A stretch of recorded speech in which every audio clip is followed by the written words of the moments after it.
नमस्कार, मैं हूं रंजीत कुमार और शुरू हो चुका है देश का मूड मीटर। प्रधानमंत्री मोदी ने आज राज्यसभा में राष्ट्रपति के अभिभाषण के धन्यवाद प्रस्ताव पर जवाब दिया। 1 घंटा 50 मिनट की स्पीच में प्रधानमंत्री नरेंद्र मोदी ने विपक्ष की तरफ से उठाए जा रहे हर आरोप का जवाब दिया। विपक्षी सांसदों के वॉकआउट के बीच पीएम मोदी ने अपनी सरकार की कामयाबी गिनाई और आगे के लक्ष्यों को भी देश के सामने रखा। पीएम मोदी के इस भाषण की 3 महत्वपूर्ण बातें थी जो आज मैं आपको बताऊंगा। पहला, संविधान को लेकर विपक्ष के आरोप पर उनका पलटवार आज जबरदस्त था। और दूसरा, दलितों के मुद्दों पर कांग्रेस को पीएम मोदी ने आज आईना दिखा दिया। और तीसरा, और जो तीसरी महत्वपूर्ण बात थी वो ये कि बंगाल में महिलाओं के खिलाफ हो रही हिंसा के मामले पर पीएम मोदी ने विपक्ष की सुविधा वाली सियासत की आज पोल खोल दी। तो सबसे पहले बात संविधान के मुद्दे की। एक ऐसा मुद्दा है जिस पर विपक्ष चुनाव के वक्त से ही आक्रामक है। आज पीएम मोदी ने संविधान का जिक्र करते हुए कांग्रेसी काल में लगी इमरजेंसी वाला पुराना चैप्टर तो खोला ही, साथ ही साथ कांग्रेसी हुकूमत के दौर में एक ऐसे अध्याय को भी देश के सामने लाकर सामने रखा जिस पर सवाल जवाब से कांग्रेस हमेशा बचती रही। और वो अध्याय ज्यादा पुराना भी नहीं है, ये सिर्फ 10 साल पुरानी बात है, जब मनमोहन सिंह की सरकार इस देश में थी और जो एनएसी यानी कि नेशनल एडवाइजरी काउंसिल के लिए एक तरीके से जिम्मेदार थी। एनएसी जो कहा की तरफ से जो भी आदेश आते थे, फरमान आते थे, उसका अक्षरशः पालन करती। पीएम ने क्या कहा इस मुद्दे पे, एक बार पहले सुनिए, उसके बाद आगे बात करें। आपके मुंह में संविधान की रक्षा शब्द शोभा नहीं देता है, ये पाप कर करके आप बैठे हुए लोग हो। इमरजेंसी में पिछली सरकार में 10 साल ये कैबिनेट में थे खड़गे जी, क्या हुआ था? प्रधानमंत्री संवैधानिक पद है, प्रधानमंत्री के पद के ऊपर एनएसी बैठ जाना, ये कौन से संविधान में से लाए थे व्यवस्था? किस संविधान में से बनाया था आप लोगों ने? आपने देश के प्रधानमंत्री पद की गरिमा को चकनाचूर कर दिया था और रिमोट पायलट बनकर के आप उसके माथे पर बैठ गए थे। कौन सा संविधान आपको अनुमति देता है? तो सवाल सिर्फ एनएससी को लेकर नहीं है, आरोप सिर्फ एनएससी को लेकर नहीं है। पीएम मोदी ने आज और भी कई संगीन आरोप लगाए। उन आरोपों की हकीकत क्या है उसकी आज पड़ताल हम मूड मीटर में करेंगे, लेकिन उससे पहले वो सवाल जिसका कि देना है आपको जवाब और जिसके जरिए घूमेगा देश का मूड मीटर। तो जरा जल्दी से देख लेते हैं वो सवाल क्या है। सवाल नंबर 1, बंगाल में महिलाओं के खिलाफ हिंसा पर राजनीति को कैसे देखते हैं आप? और ऑप्शन है महिलाओं के हक में सवाल उठा रही है बीजेपी, और ऑप्शन बी इंडी के नेता मामले को दबाने में जुटे हुए हैं, और ऑप्शन सी ममता को नाराज नहीं करना चाहते हैं इंडी गठबंधन के नेता, इसलिए इस पर चुप हैं। तो ये 3 ऑप्शन है आपके सामने, आप अपना जवाब देना शुरू कर सकते हैं। सवाल नंबर 2 दिखाइए, दलितों के साथ कांग्रेस के रवैये को कैसे देखते हैं आप? और ऑप्शन है आपके सामने, ऑप्शन ए कांग्रेस के लिए दलित सिर्फ वोट बैंक, ऑप्शन बी दलितों को कांग्रेस ने हर बार ठगा है, और ऑप्शन सी कांग्रेस पर गलत आरोप लगा रहे हैं प्रधानमंत्री।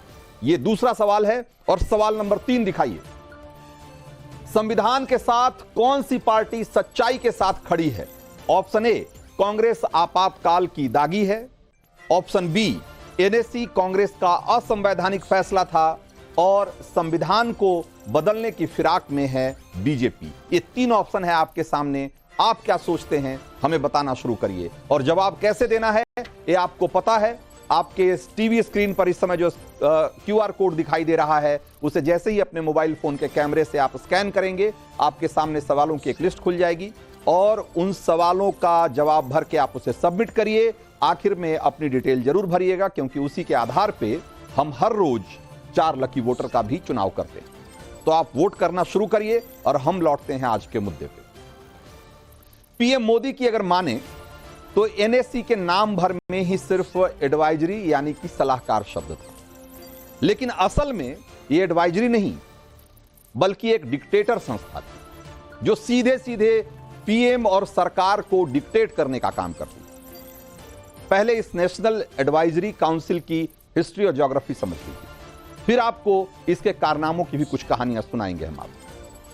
तो नेशनल एडवाइजरी काउंसिल का गठन 2004 में किया गया था, सरकार के बनने के साथ ही 2004 में मनमोहन सिंह की सरकार बनती है और उसके बाद एनएससी का गठन होता है, क्योंकि सोनिया गांधी ने प्रधानमंत्री की कुर्सी एक तरीके से तथाकथित तौर पे ठुकरा दी थी, इसलिए उनको एक सुपरमेसी देने के लिए इस संस्था का गठन किया गया और इसकी अध्यक्ष सोनिया गांधी थी। सोनिया गांधी को एनएससी के अध्यक्ष के तौर पे कैबिनेट मंत्री का दर्जा हासिल था और इसकी जो जिम्मेदारी थी वो ये कही गई थी कि सरकार को नीति और कानूनों के निर्माण में मदद करने के लिए संस्था बनाई गई है जो सरकार को सलाह देगी। एक तरीके से सलाहकार समिति के तौर पे इसका गठन किया गया था। जवाबदेही के नाम पे जनता के प्रति इसकी जवाबदेही नहीं थी, यूं कहे कि किसी के प्रति जवाबदेही नहीं थी। ये बिल्कुल एक एडवाइजरी काउंसिल के तौर पे थी, लेकिन जवाबदेही के नाम पर इसकी कोई जवाबदेही नहीं थी। सदस्यों का चयन कैसे किया जाता था? अध्यक्ष की सलाह से पीएम मेंबर चुनते थे और अध्यक्ष सोनिया गांधी थी, तो जाहिर सी बात है कि उनकी सलाह पे प्रधानमंत्री मनमोहन सिंह इसके मेंबर चुनते थे। अब ये आपको देखने में ऐसा लग रहा है कि एक सलाहकार बॉडी थी, एक ऐसी एडवाइजरी बॉडी थी जो कि सरकार को मदद करती थी कुछ जो ऐसे फैसले लेने में जिसका कि पॉलिसी से रिलेटेड कोई काम हो या जो ऐसे फैसले जो कि बड़े पैमाने पर जिसका जनता पर असर होता हो, ऐसे में सरकार को एक तरीके से फैसले लेने में मदद करने वाली संस्था थी। लेकिन असल में यह संस्था क्या थी, ये आप जब इसकी कहानियां सुनेंगे तो आप समझ में आसानी से समझ जाएंगे। तो जनता जो है सरकार चुनती है, प्रधानमंत्री को चुनती है, लेकिन नेशनल एडवाइजरी काउंसिल और उसके सदस्य कौन होंगे ये फैसला जनता नहीं कर रही थी, ये फैसला अध्यक्ष की सलाह से पीएम कर रहे थे। ये काउंसिल जनता के चुने नुमाइंदों के सिर के ऊपर सवार होकर फैसले लेती थी और कैसे फैसले लेती थी हम आपको दिखाएंगे आज। आप सोनिया गांधी की अध्यक्षता वाली नेशनल एडवाइजरी काउंसिल के लिए कुछ फैसले ऐसे थे जिसके बारे में आप जानेंगे तो आप हैरान रह जाएंगे और आपको ये समझ में आ जाएगा कि कैसे ये काउंसिल मनमोहन सिंह के दौर में एक सुपर सरकार के तौर पर काम कर रही है। 2017 में मोदी सरकार ने एनएससी से जुड़ी 710 फाइलें सार्वजनिक की और ये फाइलें बताती है कि कैसे सोनिया की अध्यक्षता वाली एनएससी सुप्रीम सरकार की तरह काम कर रही थी। ये सरकार को सलाह नहीं दे रहे थे बल्कि आदेश दे रहे थे। पीएम और मंत्रियों की फाइलें एनएससी को भेजी जाती थी। आप सोचिए, एक ऐसी सरकार और ऐसे मंत्री जो कि पद के साथ साथ गोपनीयता की शपथ लेकर आते हैं कि उनके मंत्रालय के कामकाज से जुड़े हुए जो भी चीजें उनके संज्ञान में लाई जाएगी वो उसको सार्वजनिक नहीं करेंगे, किसी को नहीं बताएंगे। बावजूद इसके एक असंवैधानिक गैर संवैधानिक संस्था को ये सारी फाइलें भेजी जाती थी और एनएससी फैसला करता था कि क्या करना है और क्या नहीं करना है। सरकार के बड़े बड़े अधिकारियों को बाकायदा समन भेजा जाता था और एनएससी के आदेशों पर क्या कार्रवाई हुई इसके बारे में बाकायदा एक्शन टेकन रिपोर्ट तक मंगाई जाती थी कि हमने आपको एक चिट्ठी लिखी थी और हमने आपको कहा था कि ऐसा ऐसा किया जाना चाहिए, इस दिशा में क्या कार्रवाई हुई इसके बारे में हमें बताएं। और मनमोहन सरकार सिर झुकाकर उनके आदेशों का पालन करती थी। सरकार के सभी बड़े फैसलों में सोनिया गांधी जो कह देती थी वही फाइनल मान लिया जाता था। 710 सार्वजनिक फाइलों में ऐसे ही एक फाइल का नाम है N9 नाम की फाइल है जो कि भारी उद्योगों और सार्वजनिक उपक्रमों को लेकर यह फाइल है और इस फाइल में एनएससी की तरफ से एडवाइजरी जारी की गई जिसमें सोनिया गांधी ने चिट्ठी लिखी है पीएम को और उसमें स्पष्ट आदेश हैं कि एक डिसइन्वेस्टमेंट बोर्ड बनाया जाए जिसके की अधिकार इस तरह के होंगे, ये फला फला अधिकार होंगे, इसका अधिकार क्षेत्र यही तक सीमित नहीं होगा, बल्कि इसका अधिकार क्षेत्र ये भी होगा। उसमें उस चिट्ठी में स्पष्ट तौर पे लिखा हुआ है बिंदुवार, और सोनिया ने आदेश दिया और मनमोहन सिंह ने अक्षरशः उसका पालन किया। जैसे जैसे बताया गया चिट्ठी में, उसी तरीके से उसे लागू किया गया। इसी तरीके से एचआरडी मिनिस्ट्री के अधिकारियों को एनएससी के सचिवालय से फरमान भेजा जाता है कि एजुकेशन सेस का क्या असर हुआ है, इस पर एक पूरा प्रेजेंटेशन बनाकर हमारे सामने पेश किया जाए। और एनएससी का एक सचिवालय हुआ करता था, उस सचिवालय में जाकर जो एचआरडी मिनिस्ट्री के अधिकारी हैं वो प्रेजेंटेशन देते हैं, और उन्होंने अपनी नोटिंग में बाद में लिखा कि as directed by the secretariat of NSC, कि एनएससी के सेक्रेटेरिएट ने जिस तरह के आदेश दिए उसके आधार पे हमने ऐसा किया। उसकी भाषा को जरा देखिए, उसकी जो फाइलें हैं उस पे जो शब्द लिखे हुए हैं, जो वर्डिंग्स लिखे हुए हैं, जो आदेश लिखे, उसकी भाषा से आपको समझ में आ जाएगा कि असल में कोई एडवाइस देने का काम नहीं हो रहा था। वहां कोई सुझाव और सलाह देने का काम नहीं हो रहा था, वो आदेश देने का काम हो रहा था। सार्वजनिक की गई फाइलों से आपको पता चल जाएगा कि इसी तरह के फरमान कोयला, ऊर्जा, रियल एस्टेट, ऐसे तमाम जो सेक्टर हैं और मंत्रालय हैं, उनको लेकर समय समय पर जारी किए जाते रहे और उनका अक्षरशः पालन किया जाता है। सवाल यह है कि क्या यह संवैधानिक दायरे में किया जा रहा था? प्रधानमंत्री ने यही सवाल पूछा कि पीएम का पद तो एक संवैधानिक,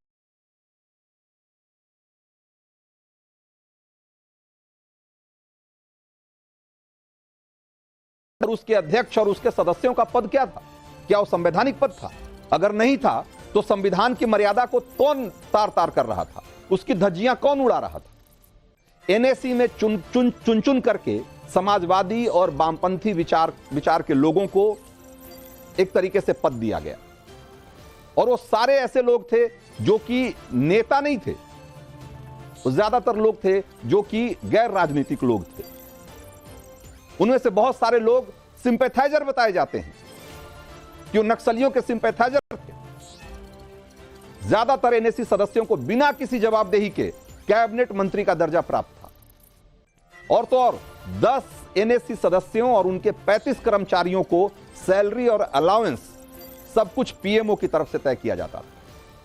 आज प्रधानमंत्री ने राज्यसभा में आरोप लगाया कि भाई ये सब जो हो रहा था, तो इसमें संविधान की कौन से नियम का पालन किया गया, और अगर ये संवैधानिक नहीं था तो आज कांग्रेस जो संविधान की कॉपी लेकर हर जगह घूम रही है और कह रही है कि संविधान के असली रक्षक हम ही हैं, तो उसको जवाब देना चाहिए था कि ये गैर संवैधानिक काम 10 साल तक क्यों होता रहा।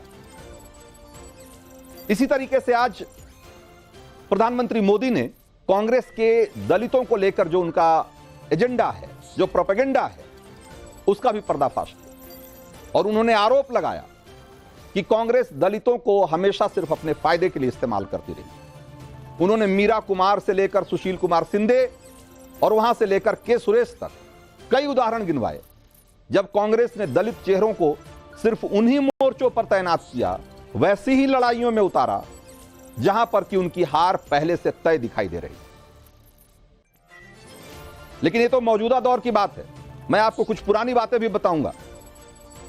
कांग्रेस का राजनीतिक इतिहास ऐसे तमाम उदाहरणों से भरा पड़ा है जब कांग्रेस ने दलित विरोधी स्टैंड लिया, और इसकी शुरुआत होती है दलितों के सबसे बड़े नेता बाबा साहब भीमराव अंबेडकर के विरोध से। देश के पहले आम चुनाव में डॉक्टर अंबेडकर बॉम्बे नॉर्थ से उम्मीदवार थे।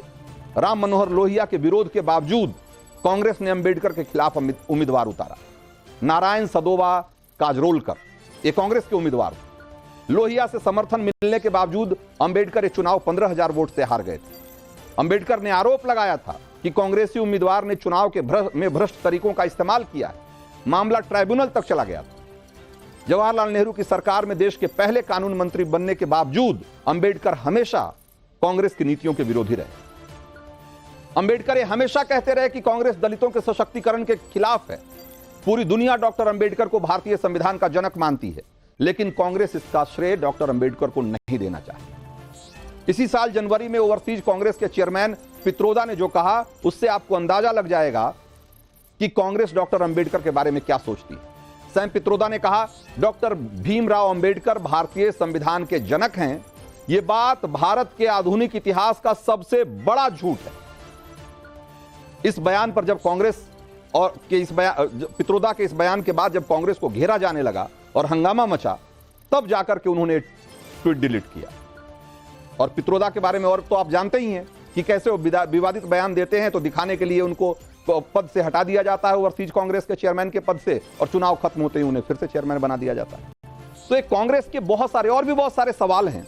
मैं कुछ सवालों को अब डिबेट के लिए छोड़ता हूं और सीधे अपने मेहमानों के पास चलता हूं। हमारे साथ आज 5 खास मेहमान हैं जिनसे मैं इससे जुड़े हुए बाकी सवालों के जवाब लूंगा। शिवम त्यागी हैं हमारे साथ, बीजेपी के स्पोक्स पर्सन हैं।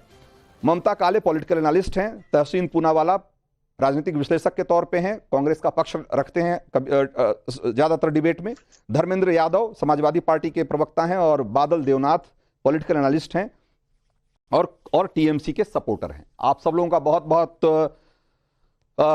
स्वागत है। सबसे पहले तहसीन पूनावाला, आज प्रधानमंत्री मोदी ने जो कांग्रेस पे आरोप लगाए कि कांग्रेस के नेता पूरे चुनाव में और चुनाव के बाद भी लोकसभा और राज्यसभा में संविधान की प्रति लहराते हुए घूमते हैं, लेकिन जब जब मौका मिला आपने संविधान के साथ आपने संवैधानिक मर्यादा को ताक पे रखा। ताक पे रखना नहीं बल्कि उसकी धज्जियां उड़ा दी।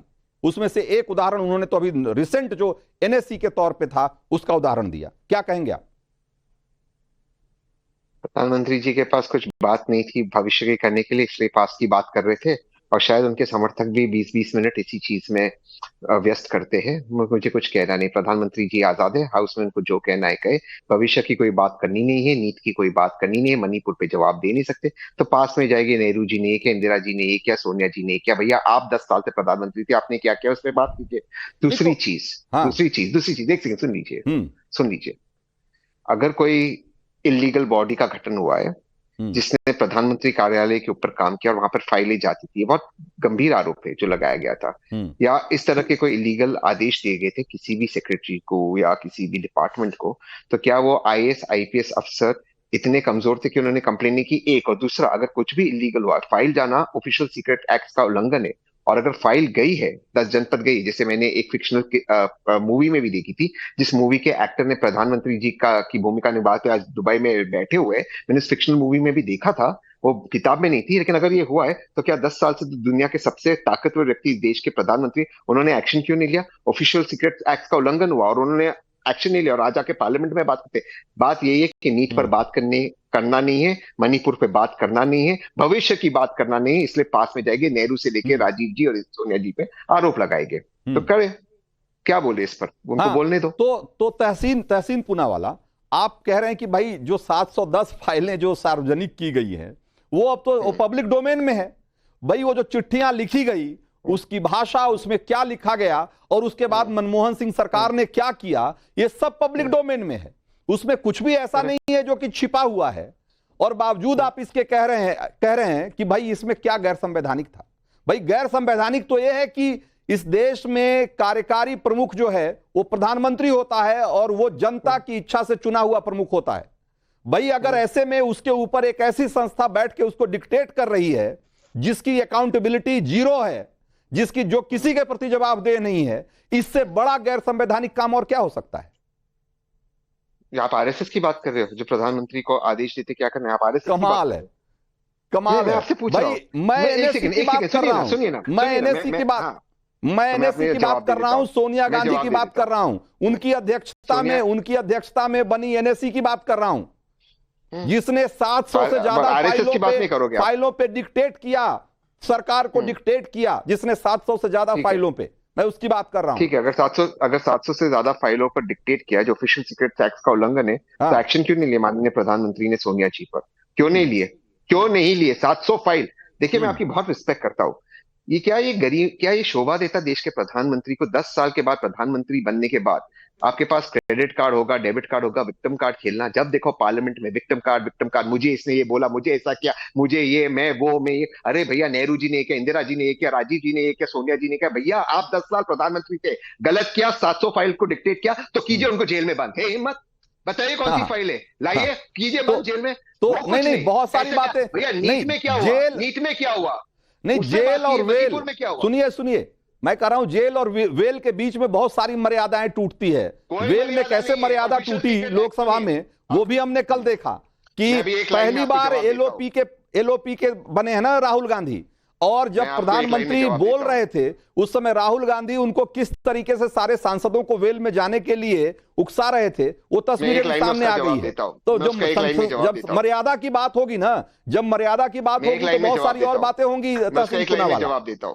मैं इसका एक लाइन में जवाब देता हूं। देखिए, या तो आप प्रेग्नेंट हो या तो आप प्रेग्नेंट नहीं हो, आधा प्रेग्नेंट नहीं हो सकते, मर्यादित प्रेग्नेंट, आधा प्रेग्नेंट, क्वार्टर प्रेग्नेंट नहीं। या तो ऑफिशियल सीक्रेट एक्ट का उल्लंघन हुआ है, 700 फाइलों पे एक्शन होना चाहिए, या तो नहीं हुआ है। ये मर्यादा हुआ है, ये मर्यादा क्रॉस हुई, ये नहीं होता है। ऑफिशियल सीक्रेट एक्ट का उल्लंघन हुआ है, एक्शन कीजिए, नहीं किए तो विक्टिम कार्ड मत खेलिए। तो आधी चीज नहीं हो सकती, वेरी क्लियर। 10 साल से प्रधानमंत्री थे, ऑफिशियल सीक्रेट एक्ट ये सबसे मेन एक्ट है हमारे देश का, इसका उल्लंघन हुआ है। प्रधानमंत्री पार्लियामेंट में बोले और कुछ एक्शन नहीं 10 साल से, तो फिर प्रधानमंत्री जी पे एक्शन होना चाहिए, उन पे एक्शन होना चाहिए। शिवम त्यागी ये कह रहे हैं कि अगर मर्यादा टूटी है तो अगर उस पर अगर कोई कानूनी कार्रवाई नहीं हुई है तो इसका मतलब यह है कि वो मर्यादा नहीं टूटी है। अगर वो जेल नहीं जाता है तो इसका मतलब मर्यादा नहीं टूटी। तो भाई ये तर्क अगर आपको समझ में आ रहा है तो जरा बताएं। देखिए, मैं एक ही चीज कहना चाहता हूं कि सबसे पहले तो इस देश को सिर्फ इतना सा समझ लेना चाहिए, ज्यादा घुमाने फिराने की आवश्यकता नहीं है। आप प्रधानमंत्री चुनते हो, पपेट नहीं चुनते, ठीक है। बड़े सम्मान के साथ कहना चाहता हूं कि प्रधानमंत्री का एक क्रेडिबिलिटी होती है, एक फेस होता है, एक चेहरा होता है, जिसके ऊपर देश जनता वोट करती है। वोट करने के बाद उनका चुनाव होता है, चुनाव होने के बाद वो देश को चलाते हैं। देश के लोकतंत्र में उनका जिस तरीके का पद है, सारे देश की जितनी भी कार्यशैली है उस सब में वही होते हैं। ना तो सोनिया गांधी को इस देश ने चुना था, ना एनएसी को इस देश ने चुना था, ना इस देश में एनएसी को अध्यक्ष उन्होंने बनाया गया था। वो बनी और बनने के बाद सरकार चलाई, ये अपने आप में ही अनकॉन्स्टिट्यूशनल है। प्रधानमंत्री के ऊपर बॉडी बना देना ही अनकॉन्स्टिट्यूशनल है। आपने नहीं मानना मत मानिए। अध्यक्ष के ऊपर जबरदस्ती अध्यक्ष बनाकर बिठा देना ही अपने आप में एक अलग तरीके की सिचुएशन है। अब आगे आ जाइए। अब जैसे कल खड़गे जी ने कहा ना, मुझे आप नहीं चुन सकते हैं, लेकिन ये कह रहे हैं, तहसीन पूनावाला कह रहे हैं शिवम कि आपने कोई कार्रवाई नहीं की इसलिए वो अनकॉन्स्टिट्यूशनल नहीं मानेंगे। कार्रवाई तो बहुत सारी चीजों पे नहीं हुई। कल वो बैठ के वो अभी देख रहे थे आप लोकसभा में, आधे इधर से आ जाओ, आधे उधर से आ जाओ, पीछे से आ जाओ, प्रधानमंत्री को बोलने मत दो, चिल्लाने मत दो। कार्रवाई तो उस पर भी नहीं हुई। अब इनके लिए ये भी मर्यादा नहीं है, उस पर भी हंस देंगे। ये जो जिस तरीके की स्थितियां कल लोकसभा में परसों बनी है वो देखा ना इस देश ने। वो कहते नहीं मर्यादा क्या होता है, मर्यादा कांग्रेसियों के लिए कुछ होता ही नहीं है। अब एक और चीज आपने रंजीत जी, आपने बड़ा लंबा चौड़ा जो संविधान को लेकर का, संविधान को लेकर सिर्फ बाबा भीमराव अंबेडकर को हराया ही नहीं गया था, उनको लेफ्ट और कांग्रेस ने मिलकर देशद्रोही तक कह दिया था। 1954 में जब वो चुनाव लड़े और उसके 2 साल बाद तब वो चुनाव लड़े, दोनों सिचुएशंस में लेफ्ट और कांग्रेस ने मिलकर चुनाव लड़के उनको देशद्रोही तक कह दिया था। अब ये कह देंगे नहीं ये भी मर्यादा नहीं टूटी, कह दिया तो देशद्रोही, कौन सी बड़ी बात है। तहसीन उस पर हंस कर हा करके निकल जाएंगे और फिर संविधान लेकर आ जाएंगे। कल संविधान की धज्जियां ही उड़ा रहे थे राहुल गांधी बैठकर वहां पर, कहते सब आ जाओ, बोलने मत दो प्रधानमंत्री को। कमाल बात हो गई। एनएसी बनाकर कहते नहीं हमने तो कुछ गलत किया ही नहीं है। आप गलत करते कहां हो साहब। अब पॉइंट पर आता हूं। विषय बहुत साफ है।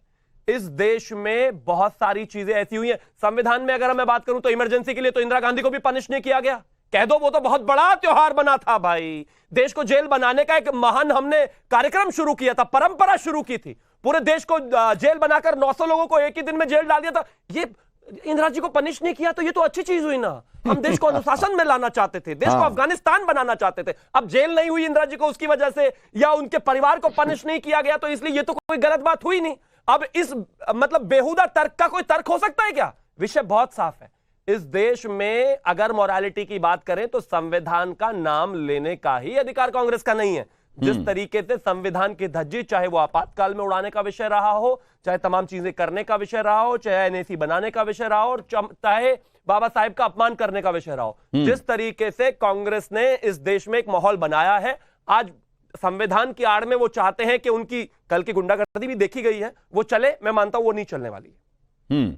ठीक है। ममता काले भाई, संविधान को लेकर, संविधान से लेकर दलित और महिला सुरक्षा, भाई मणिपुर की बात कर रहे हैं कांग्रेस और इंडी गठबंधन के लोग, लेकिन बंगाल में जो हो रहा है, बंगाल में जिस तरीके से सड़कों पर तालिबानी सजा दी जा रही है महिलाओं को प्रताड़ित किया जा रहा है और इस तरह की शर्मनाक तस्वीरें आ रही है, और कोई इंडी गठबंधन का कोई नेता कुछ बोलने को तैयार नहीं है, सिर्फ इसलिए कि आप गठबंधन में हैं। ये सुविधा वाली सियासत जो है ये कब तक चलेगी? और ये इसको एक्सपोज अगर किया जा रहा है तो ये लोग कह रहे हैं कि गलत बात कही जा रही। जी रंजीत जी, बहुत बहुत धन्यवाद। सबसे पहले तो मैं ये बोलना चाहती हूँ कि मेरी नाम राशि जो वेस्ट बंगाल में भी मुख्यमंत्री हैं, वो माँ, माटी और मानुष का नारा दे करके सत्ता पर काबिज हुई थी। और आज महिलाओं का जिस प्रकार से वहां पर बुरा हाल किया जा रहा है, शोषण किया जा रहा है, वो शर्मनाक नहीं अपितु चिंताजनक है। महिलाओं को नग्न करके पीटा जाता है बीजेपी के कार्यकर्ताओं को। क्यों? क्योंकि उनकी विचारधारा टीएमसी से अलग है, इसलिए उनको सजा दी जाती है। सोचिए, ये लोग ये बात करते हैं लोकतंत्र की, ये लोग बात करते हैं न्याय की, और देखिए कैसा गुंडा राज, कैसा शरिया लॉ इन्होंने वेस्ट बंगाल में लगा करके रखा हुआ है। अभी कुछ दिन पहले एक महिला बेचारी जिस तरीके से उसको पीटा जा रहा था, और तजेमुल नाम का जो खुद को जेसीबी बुलाता है, वो एक टीएमसी का जो एमएलए है हमीदुल रहमान, उसका करीबी है, वो बुरी तरीके से पीट रहा था। उसकी गिरफ्तारी नहीं हो रही थी रंजीत जी। जब बहुत हो हल्ला हुआ, बिल्कुल यही वाले विजुअल्स, जब बहुत हो हल्ला हुआ तब इस व्यक्ति को, इस गुंडे, इस मवाली को पीटा गया। क्या समझती है ममता बनर्जी? क्या समझती हैं भाई? भारतवर्ष का अभिन्न हिस्सा है वेस्ट बंगाल। इस प्रकार से आप महिलाओं को मारेंगे? किसी के घर का क्या मैटर है उसको आप सड़कों पर लेकर के आएंगे। और उसके बाद ये विपक्ष जो वैसे तो बहुत बड़ी बड़ी बातें करता है, लेकिन जब इंडिया अलायंस के किसी राज्य में ऐसी शर्मनाक दर्दनाक घटना महिलाओं के विरोध में होती है तो सुई पटक सन्नाटा लेकर के चुपचाप बैठ जाते हैं, मुंह में दही जमा करके बैठ जाते हैं। कांग्रेस पार्टी की तो मुझे शर्मनाक हरकत यह लगती है कि कांग्रेस पार्टी वो पार्टी है जिसको 2 महिलाएं गवर्न करती हैं, सोनिया जी और प्रियंका। प्रियंका ने तो बोला था लड़की हूं, लड़ सकती हूं। ये स्वरूप है तुम्हारा? ऐसे तुम महिलाओं को सम्मान देते हो? इस प्रकार से आप महिलाओं के साथ खड़े रहते हो? सुनीता केजरीवाल जी आजकल मुझे दिखाई नहीं दे रही है। आतिशी मार लेना का तो मैं खैर क्या बोलूं, वो तो भैया अपने खिलाफ ही धरने में आजकल बैठ रही है ना? तो इनकी तो हालत ही बहुत बुरी है। बादल देवनाथ, लड़े हुए बहुत सारे आरोप हो गए, बहुत सारे आरोप हो गए आपके खिलाफ कि भाई इस तरह की तस्वीरें सामने आ रही है, पूरा देश शर्मसार हो जाए जिसको देख के। बावजूद इसके किसी नेता का मुंह नहीं खुलता, कोई एक मतलब सार्वजनिक रूप से यह भी कहने नहीं आ रहा है कि यह गलत हुआ। भाई इस तरह की मतलब दोयम दर्जे की जो अगर राजनीति आप कर रहे हैं कि गलत को गलत और सही को सही नहीं कह पा रहे हैं, तो भाई क्या पॉलिटिक्स चल रही है भाई? Good evening sir.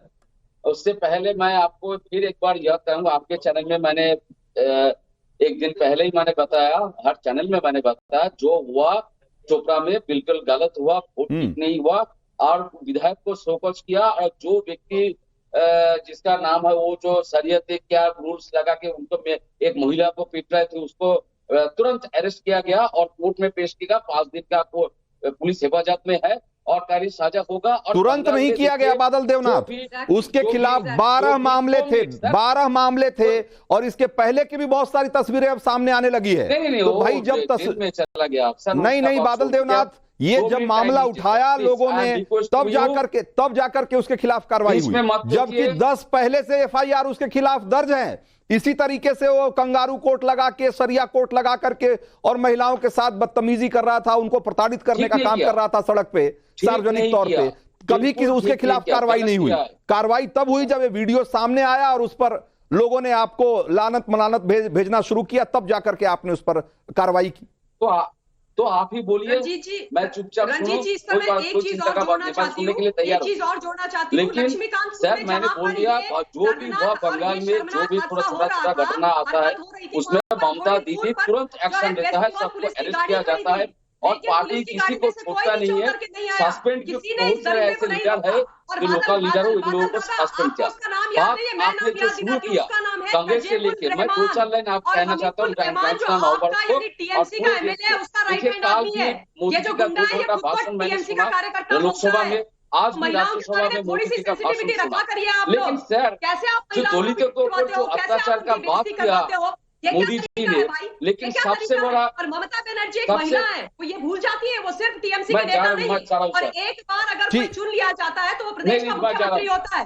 नहीं बादल दादा, मैं एक महिला हूं, मैं माफ कीजिए आपके पीछे बोलूंगी, क्योंकि आप झूठ बोल रहे हैं, आप तथ्यों को छुपा रहे हैं। वो कोई गिरफ्तार इमीडिएटली नहीं हुआ। छोड़ दीजिए, बोलिए आप। छोड़ दीजिए सर, मैं जा रहा हूँ सर, प्लीज। ठीक है धर्मेंद्र यादव, भागेंगे आप? नहीं, मैं ये कह रहा हूं कि भाई सवाल ये नहीं है, सवाल ये है कि गिरफ्तारी हुई है तो ठीक है, लेकिन मैं कह रहा हूं कि ये इतनी बड़ी घटना हुई, जब मणिपुर का सवाल आता है सब लोग बोलते हैं, ठीक है बोलना चाहिए भाई, बिल्कुल बोलना चाहिए, सवाल पूछे जाने चाहिए सरकार से, उसमें कोई रोक नहीं है। लेकिन अगर इसी तरह की घटना ऐसे ही महिलाओं को प्रताड़ित करने का काम अगर दूसरी जगहों पे हो रहा है और उसकी तस्वीरें आती है तो भाई बाकी लोग क्यों चुप हो जाते हैं? सवाल ये है ना धर्मेंद्र यादव, रंजीत जी, समाजवादी पार्टी को बोलना चाहिए था इस पर। पश्चिम बंगाल में कार्रवाई करके जेल भेजा गया। गुजरात में बिल्किस बानो के बलात्कारियों को भारतीय जनता पार्टी के लोग माला पहनाते हैं, इस पे शर्म नहीं आती है, नैतिकता इनकी तब मर जाती है, उस पे बात नहीं करते हैं। अरे तो नैतिकता का ही सवाल है धर्मेंद्र यादव, तो इतनी नैतिकता तो दिखानी चाहिए थी ना कि ये बोलना चाहिए था कि भाई ये जो बंगाल में हो रहा है गलत हो रहा है, ये गलत हो रहा है। वो चूंकि आपके सहयोगी वहां रूलिंग पार्टी है इसलिए आप इतना कहने से भी हिचकते हैं, डरते हैं कि भाई वहां जो हुआ गलत हुआ, ये भी नहीं बोल पाते। अखिलेश यादव के टाइमलाइन पे चले जाइए, हर छोटी बड़ी घटना पे ट्वीट करते हैं, लेकिन इस पे कुछ नहीं कहा उन्होंने। के प्रवक्ता भी नहीं कूदे, आप पहले जाके कूद गए। मेरी बात तो पूरी आने देंगे या नहीं आने देंगे? अगर आपको लगता है आप ही बोलेंगे तो फिर मैं चुप हो जाऊं भाई। नहीं बोलिए ना, इसका जवाब दीजिए ना। दीजिए, प्रज्वल रेवन्ना के पास, प्रज्वल रेवन्ना जो बलात्कारी है, अपनी माँ की उम्र के महिलाओं के साथ बलात्कार किया, मोदी जी उसका दोनों हाथ पकड़ कहते हैं कि इसको वोट दीजिए, अगर इसको वोट देंगे तो मुझे वोट देंगे। इनका क्या नैतिक आधार है? भारतीय जनता पार्टी ने कठुआ से लेकर के, मणिपुर से लेकर के, काशी से लेकर के, गुजरात से लेकर के सारा नैतिक आधार खो दिया है। इनके पास नैतिक आधार तो बचता ही नहीं है। अपने प्रदेश में महिलाओं क्यों बीच में बोलती भाई? सारे डिबेट में आप ही बोलेंगे, मैं आपके बीच में बोल रहा था क्या? मणिपुर एक बार बोल दे मुंह से तो जान जाऊंगा मैं। नहीं धर्मेंद्र यादव को बोलने दीजिए, धर्मेंद्र यादव को बोलने दीजिए, ममता काले उनकी बात आ जाने दीजिए फिर। हाँ बोल दीजिए। हाँ नहीं, एक बार ममता बहन जी से मेरा आग्रह है कि इन्होंने वेस्ट बंगाल का नाम ले लिया, मैं कह रहा हूं मणिपुर का नाम ले लीजिए, आप काशी का नाम ले लीजिए, जो प्रधानमंत्री का संसदीय क्षेत्र है। भारतीय जनता पार्टी के नेताओं ने आईआईटी की बेटी की अस्मिता लूटी और 7 दिन तक राजस्थान में प्रचार करते रहे, चुनाव प्रचार, लेकिन भारतीय जनता पार्टी किसी नेता को दिखाई नहीं दिया कि बेटी का अस्मिता लूटने वाले से चुनाव प्रचार करवा रहे हैं। तो बलात्कारियों का भारतीय जनता पार्टी गोदाम है, भ्रष्टाचारियों का गोदाम है, बलात्कारियों का झुंड है और छुट्टा साड़ों का झुंड है भारतीय जनता पार्टी। भारतीय जनता पार्टी के पास कोई नैतिक आधार नहीं है इस देश के समाज के शिवम त्यागी के लिए बात करने के लिए। शिवम त्यागी इसका जवाब देना चाह रहे हैं। हाँ शिवम त्यागी। एक तो मैं तहसीन जी से और हमारे समाजवादी के प्रवक्ता से, राहुल जी से, अखिलेश जी से, खड़गे जी से, सबसे हाथ जोड़कर एक विनम्र निवेदन करना चाहता हूं कि अगर क्वेश्चन पेपर देते हो तो आंसर शीट भी लेकर जाया करो, ऐसे भागा मत करो। जब इस देश के प्रधानमंत्री आज मणिपुर के बारे में बोल रहे थे भाग गए, जब मणिपुर पर चर्चा हो रही थी भाग गए, जब बात हो रही थी चिल्ला रहे थे, जब नीट पर जवाब दे रहे थे प्रधानमंत्री तो भाग गए। भागो मत भाई, ये डरो मत, सीधा भाग जाओ, ऐसे नहीं चलता ना। अब बीच में मत बोलिए, अभी इनके बीच में ममता जी बोल रही थी तो चिल्ला रहे थे, अब देखिए कितना चिल्लाना शुरू कर दिया। मैं स्टूडियो में बैठा हूं, मेरी आवाज बेहतर जाएगी, बेहतर है कि अपना समय संरक्षित करने के लिए मेरे को बोलने दीजिए, विषय साफ है, भागिए मत। जब मेरे देश के प्रधानमंत्री मणिपुर से लेकर हर विषय पर बोलते हैं तो कृपया करके ये भागना बंद कीजिए। और मुझे एक चीज समझ में नहीं आ रही, ये एक तो धर्मेंद्र जी है, ये हमारे तहसीन भाई, इनके तो कान भी बिल्कुल ठीक है, अगर नहीं है तो हियरिंग एड लगा ले। प्रधानमंत्री कब नहीं बोले मणिपुर के बारे में? चर्चा हुई, मेरे देश के गृह मंत्री ने मणिपुर पर चर्चा की, उन्होंने लगातार नीट पर भी जवाब दिया, लेकिन सुनने वाले बैठे तो रहा करो। एक क्वेश्चंस देते हो, सवाल आपने पूछे, राहुल गांधी करीब 1 घंटे से ज्यादा बोले, किसी ने टोका उनको? उन्होंने सारे सवाल पूछे, किसी ने टोका उनको? अखिलेश यादव 20 मिनट से ज्यादा बोले, किसी ने टोका उनको? इसके अलावा क्या कहते हैं महुआ मोइत्रा 9 मिनट बोली, किसी ने टोका उनको? उन सारे सवालों के जवाब देने जब प्रधानमंत्री खड़े हो तो आप चीखने लगे, जब वो राज्यसभा में बोलने लगे तो आप भाग गए। ऐसे भगोड़े बनकर लोकतंत्र चलता है क्या? ये भगोड़े मत बनिए, अगर हिम्मत है तो सवाल करिए और जवाब सुनकर जाइए। ये क्या तरीका है भाई कि या तो हंगामा करेंगे राज्यसभा में, अगर आपकी संख्या कम है तो भाग जाएंगे, भागना नहीं है। अगर मैं यहां, अगर एक चीज बताइए मुझे रंजीत जी, मैं आपसे सवाल पूछना चाहता हूं, अगर समाजवादी के प्रवक्ता ने या तहसीन पूनावाला ने मेरे से कोई सवाल पूछा है तो मैं भाग जाऊंगा क्या, या चिल्लाना शुरू कर दूंगा? मैं जवाब दूंगा, और जब मैं जवाब दूंगा तो आप सुनोगे उसको ना भाई, भागे क्यों? अब ये देखिए, यही प्रॉब्लम है। धर्मेंद्र यादव समाजवादी वाले अभी भी ऐसे ही चिल्ला रहे हैं जैसे संसद में चिल्ला रहे थे, वो सुन ही नहीं रहे मुझे, सवाल भी पूछ लिया, जवाब भी नहीं सुनना है, ऐसे नहीं चलता भाई। अब ये देखिए, यही परेशानी है। सुनो, सुनने की आदत डालो। इस देश में जब 2-2 सांसद रहे विपक्षियों के, तब भी सुना है हमने और जवाब भी दिया है, सवाल भी किया है। ये न सुनते हैं न बैठते हैं, सवाल करते हैं और भाग जाते हैं, सवाल करते हैं भाग जाते हैं। ये भागना बंद करो भाई, सवाल नहीं, सवाल पूछे जाने चाहिए और उसका जवाब भी सुनना चाहिए, लोगों को सुनने का धैर्य भी रखना चाहिए। तो पता चलेगा बादल देवनाथ यही सवाल अब बंगाल में भी पूछा जा रहा है। बंगाल में भी पूछा जा रहा है कि भाई महिला मुख्यमंत्री के होते हुए एक के बाद एक ये ऐसे दर्जनों घटनाएं महिलाओं के खिलाफ ज्यादती और जुल्म की जो आ रही है, भाई ऐसा क्यों हो रहा है? इसका मतलब है कि महिलाओं के खिलाफ अपराध को लेकर सरकार जितनी सख्त होनी चाहिए वो सख्त नहीं है, पहली बात। और दूसरी बात कि बाकी सारे लोग सिर्फ इसलिए चुप हैं क्योंकि आप डोमिनेट करते हैं उस इंडी गठबंधन में, क्योंकि आप अगर आपके खिलाफ बोला जाएगा तो ममता बनर्जी के तेवर को लोग जानते हैं, इसलिए बाकी सब लोग चुप हैं।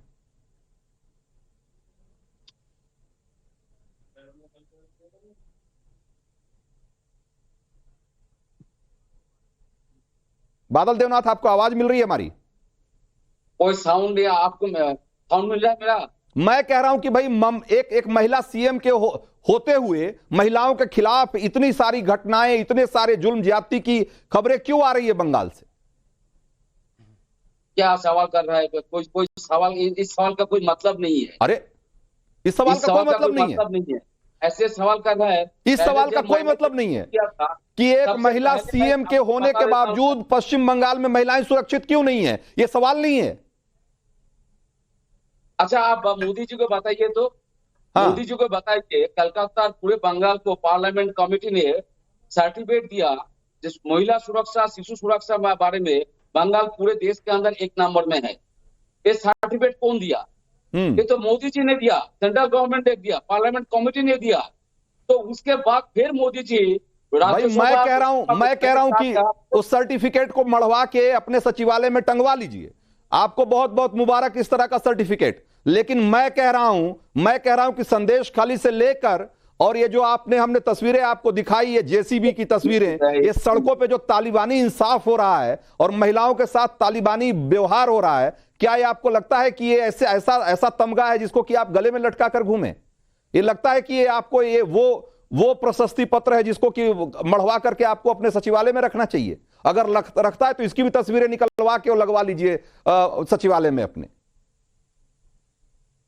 भाई सर, आपने मुझे बुलाया, आपने इतना सवाल कर रहे, मैं एक भी सवाल का जवाब ठीक से आपने नहीं लिया।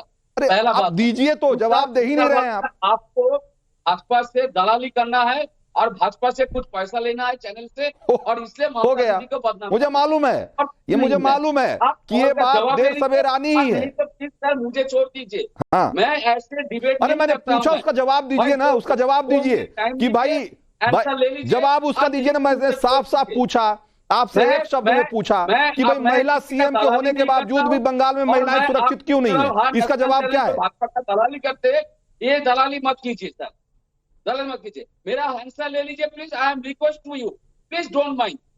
2 मिनट टाइम दीजिए, मैं मेरा आंसर ले लीजिए, तसल्ली से बोलिए। चैनल में आपका डिबेट में मैं फिर कभी नहीं आऊंगा। अरे बोलिए तो सही बादल देवनाथ, बोलिए तो, मैं कौन सा रोक रहा हूं आपको? बोलिए, जवाब दीजिए। लेकिन देखिए बंगाल में, मैं बार बार कह रहा हूं, हर चैनल में मैं बोल रहा हूं, बंगाल में जो भी घटना हुआ बिल्कुल ठीक नहीं हुआ।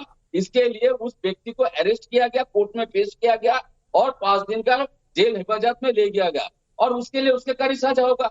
एमएलए जो विधायक है उसका एक बयान आया, उस बयान के लिए पार्टी ने उसको शोकॉज भी किया है। लेकिन मैं जो आपको बोलना चाहता हूँ, आपने जो डिबेट 15 मिनट जो आपने भाषण दिया, कल 2 घंटा का लोकसभा में प्रधानमंत्री जी का भाषण, आज राज्यसभा में भी 2 घंटा का मोदी जी का जो भाषण आया, भाषण मैंने सुना, आपने बताया तो मोदी जी, आपने मंगल के बारे में सवाल कर रहे हैं।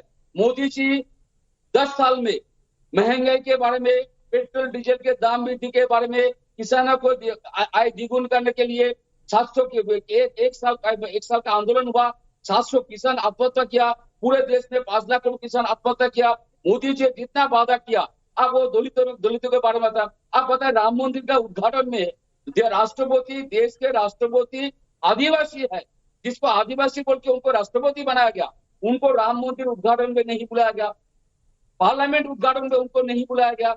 आदिवासी जो दलितों को अत्याचार, कांग्रेस के ऊपर आरोप लगाते हैं, ममता दीदी के ऊपर आरोप लगाते हैं, लेकिन खुद राष्ट्रपति जो व्यक्ति बनाया उस राष्ट्रपति के ऊपर जो अत्याचार, मानसिक जो अत्याचार चल रहा है, कमाल इसके बारे है। में आप कहां की बात कहां ले जा रहे हैं बादल देवनाथ? बादल देवनाथ, एक तरफ सड़क पर महिलाओं के साथ बर्बरता की जा रही है भाई, उसकी तुलना आप ये कर रहे हैं कि भाई महिला राष्ट्रपति को नहीं बुलाया जा रहा है किसी कार्यक्रम में, तो ये अपमान हो गया महिला का। और दूसरी तरफ जो सड़क पे महिलाओं के साथ बंगाल में हो रहा है वो अपमान आपको नहीं दिखता, वो अपमान नहीं दिखता, वो आपको तमगा दिखता है ना, वो आपको तमगा दिखता है। आप कह रहे हैं ना कि भाई हमको सम्मान मिला है महिलाओं की सुरक्षा को लेकर के, तो ये जो तस्वीरें आ रही है वो आपको तमगा दिख रहा है, और जो एक राष्ट्रपति को नहीं बुलाया गया वो आपको अपमान दिख रहा है। ये इसी तरह की राजनीति कर रहे हैं आप। जरा तहसीन पूनावाला कुछ कहना भी चाहते हैं, लेकिन मैं सवाल उनके साथ चिपका के छोड़ना चाहता हूं। तहसीन पूनावाला, ये भाई जब ममता बनर्जी का मामला आता है तो ये कांग्रेस की घिघी क्यों बंध जाती है भाई? क्या इसीलिए आप गलत को गलत नहीं कहेंगे, गलत को गलत नहीं कहेंगे क्योंकि वो आपके सहयोगी हैं?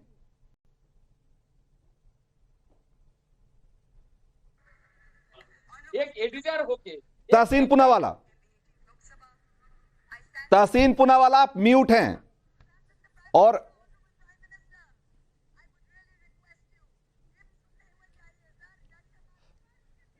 तहसीन पूनावाला, ऐसे देखिए, ऐसे ही आप यहां भी खुद म्यूट कर लिए, फिर आरोप हम पर लगाएंगे कि हमको म्यूट कर दिया गया। ऐसे ही राहुल गांधी भी आरोप लगाते हैं कि हमारा माइक बंद कर दिया जाता है। भाई मैंने आपको मौका दिया, अभी भी आप म्यूट हैं, अभी भी म्यूट हैं। तहसीन पूनावाला, म्यूट हटाइए। म्यूट हटाना है।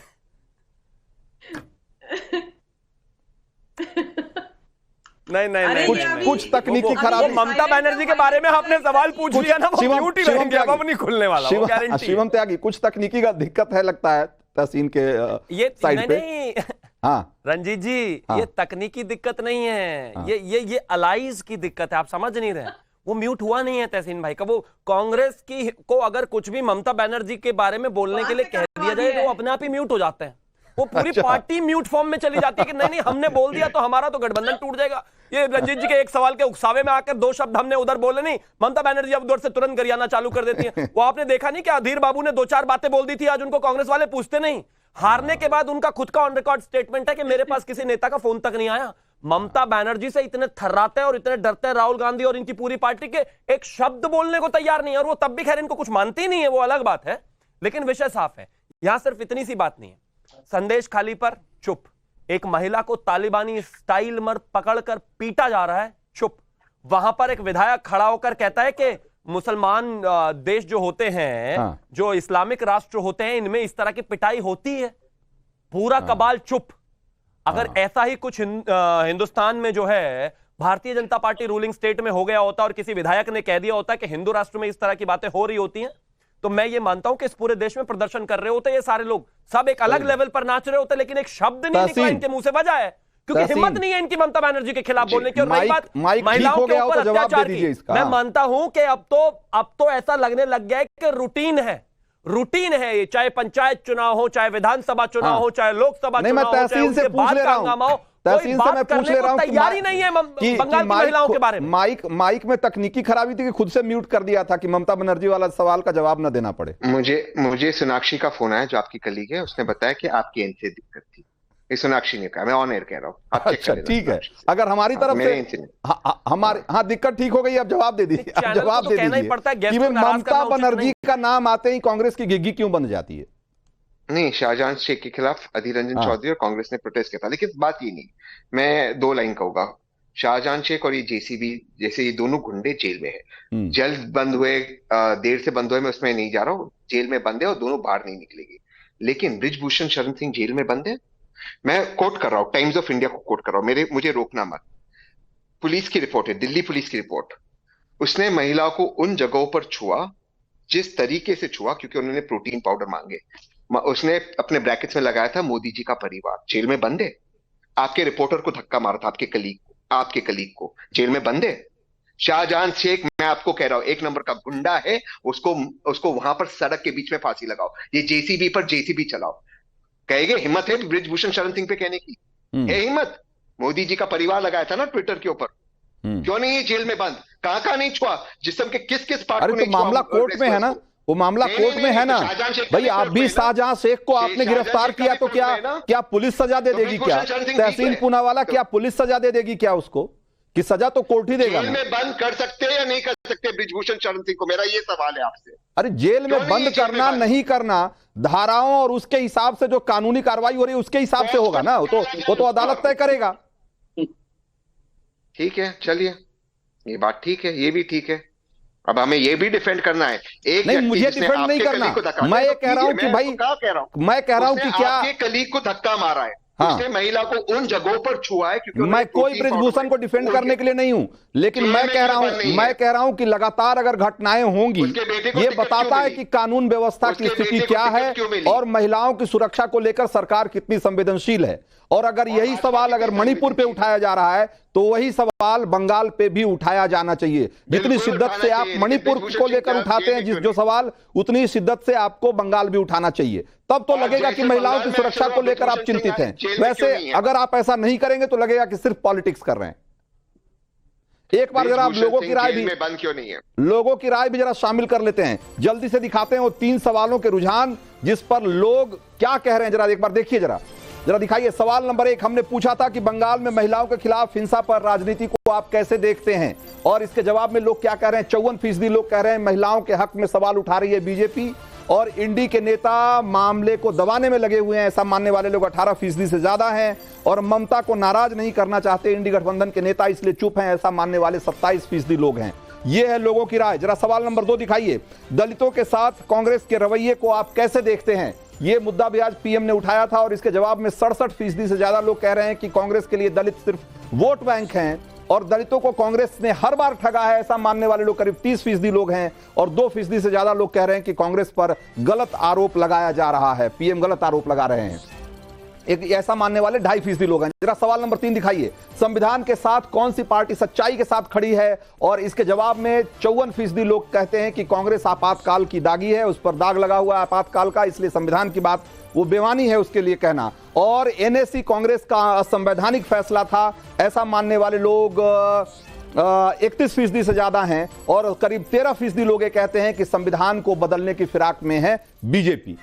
और जरा जल्दी से दिखाइए आज के जो मूड मीटर के जो 4 लकी वोटर हैं, लकी विजेता हैं, जरा उनका नाम भी दिखाइए। अशोक मेहता राजस्थान से और बलराम पाल उत्तर प्रदेश के हैं, इनके मोबाइल का आखिरी 4 डिजिट भी आपके सामने है। इसके अलावा विक्रम राम हिमाचल प्रदेश और हरिदास पश्चिम बंगाल के हैं, इनके भी मोबाइल का आखिरी 4 डिजिट आपके सामने है। तो आज आपको देश का मूड मीटर की तरफ से आज का इनाम मिलता है। तो आज वक्त इतना ही था देश का मूड मीटर में, लेकिन नवभारत पर खबरों का सिलसिला जारी है।